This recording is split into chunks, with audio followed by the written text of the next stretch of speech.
مسلمانە بەڕێزەکان، خوای گەورە یارمەتی دەرمان بێت. باس لە بابەتی استیقامە دەکەین، واتە بەردەوام بوون لەسەر ڕێگای ڕاست. با بزانین استیقامە چییە و چۆن بەردەوام بین و بەچی دەبێت و ئەو بربەستانە چین کە دێتە سەر استیقامە و ڕێگای ڕاستی ئێمە و چی شتێکە بێتە یارمەتی دەرمان و چۆن استیقامەمان هەبێت و بەردەوام بین لەسەر دینەکەی خوای پەروەردگار. چۆن بەردەوام بین لەسەر ڕێگای ڕاست و استیقامەمان هەبێت و چی شتێکە بێتە یارمەتی دەرمان بۆ ئەوەی ئێمە کەسێکی مستەقیم بین عەلا صراط الله المستەقیم. خاڵی یەکەم دەبێ پشت بە خوای گەورە ببەستین، داوای یارمەتی و مەعونەت لە خوای پەروەردگارکەین، چونکە نابێ بە عیلمەکەمان بنازین و نابێ بە عەمەلی ساڵحی خۆشمان بەکردەوەی خۆشمان بنازین. ئەگەر بێت و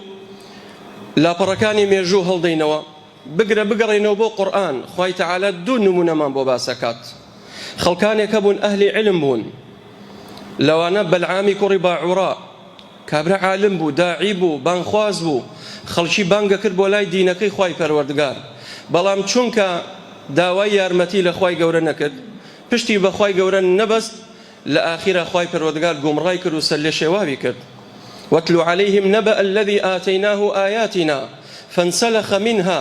فأتبعه الشيطان فكان من الغاوين. بۆ لەبەر ئەوەی زۆر مەغڕور بوو بە عیلمەکەی، خوای گەورە هیدایەتی نەدا، بەردەوام نەبوو، استیقامەی نەبوو لەسەر ڕێگا ڕاستەکەی خوای پەروەردگار. ئەوەی تریان لە سوورەتی حەشرە خوای تەعالی باسی بەڕەسیسا کات، فكان عاقبتهما أنهما في النار خالدين فيها. بۆ چونکە ئەم کەسە خاوەنی تاعەت و عیبادەت و عەمەلی صالح بوو، ئەهلی تەقوا بوو، بەڵام مەغڕور بوو بە تەقواکەی، مەغڕور بوو بە عەمەلەکەی، بە عەمەلە صالحەکەی، بۆیە لە نەتیجەیە خوای پەروەردگار ئەوشی گومڕا کرد و تووشی فیتنەی شەهەوات بوو لە ڕێگا ڕاستەکەی خوای پەروەردگار لایدا. کەواتە لا حول لنا ولا قوة لنا إلا بالله. دەبێت داوای یارمەتی لە خوای پەروەردگار بکەین، دوعا بکەین. یەکێ لە دوعاکانی پێغەمبەری خوا صلى الله عليه وسلم لە دوای هەموو تەحیاتێک ئەیفەرموو: اللهم أعني على ذكرك وشكرك وحسن عبادتك. ئەی پەروەردگار، یارمەتی دەرم بی کە بۆ ئەوەی بتوانم سوپاسی تۆ بکەم، بتوانم ذکر و یادی تۆ بکەم و بتوانم حسن عیبادەتێک بە جوانی عیبادەت و پەرستنی تۆ بکەم. خاڵێکی تر لە دوای ئەوەی کەوا پشتمان بە خوای گەورە بەست، تەوەکولمان لەسەر خوا بوو بۆ ئەوەی خوای گەورە یارمەتی دەرمان بێ لەسەر ڕێگا ڕاستەکە بەردەوام بین.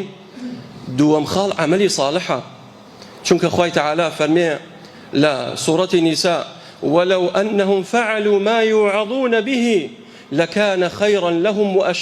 وأشد تثبيتا وإذا لآتيناهم من لدنا أجرا عظيما ولهديناهم صراطا مستقيما. دەفەرمێ خوای پەروەردگار، خۆ ئەگەر بێت و ئەو خەڵکە جۆڕا بگرن، بەس جۆڕاگردن نا، ما يوعظون به،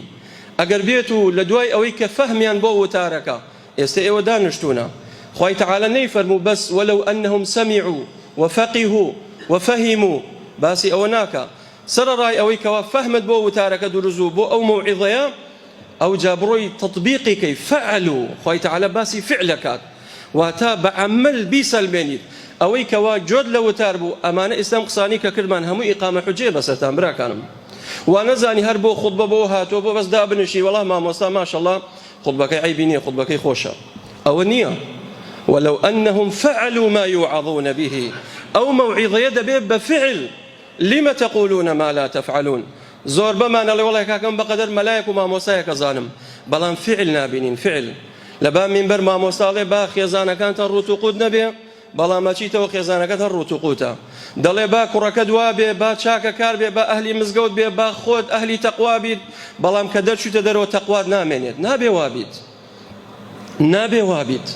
بۆیە لە ئاەتی تەفسیری إن الذين قالوا ربنا الله ثم استقاموا، ئیمامی عومەرە فەرمێ چی؟ لم يروغوا روغان الثعلب،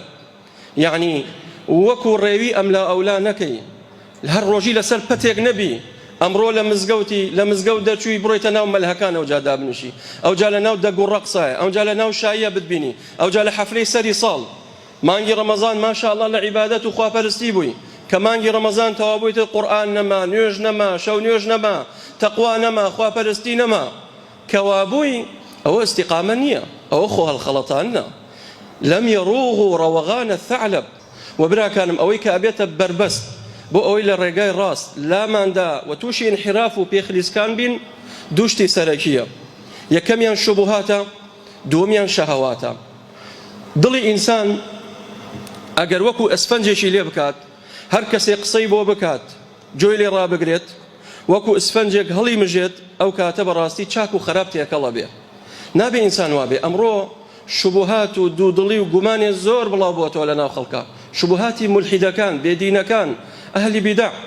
ئەمانە ئینسان نابێ جۆڕاگر بێ بۆیان بۆیە دەبێ ئاگادار بی شوبهات سەبارەت بە ئیسلام گومان سەبارەت بە پێغەمبەری خوا صلی الله عليه وسلم بە قورئان بە بەهەشت بە دۆزەخ ئەم شوبهاتانە وا لە ئینسانەکە کەوا گومڕا بێت کابرا سێرەکەی ئیمانی لاوازە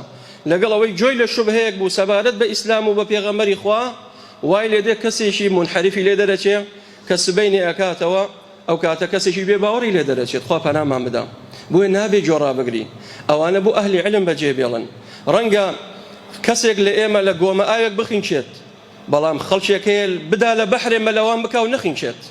بۆیە ئەوانە بۆ ئەهلی علم بەجێ بێڵن شوبهات زۆر خەتەرە براکانم و دەرگایەکی تر و فیتنەیەکی تر و چەکێکی تر کەوا بەدەستی شەیطانە فیتنەی شەهەواتە ئەم دەرگایەش زۆر خەتەرە شەهەوات ئینسان کە کەوتە ناو شەهەوات تووشی عەرق خواردنەوە دێت تووشی زینا دێت تووشی بەدڕەوشتی و شەڕواڵپیسی دێت ئەی چی شتێک ڕزگارمانەکە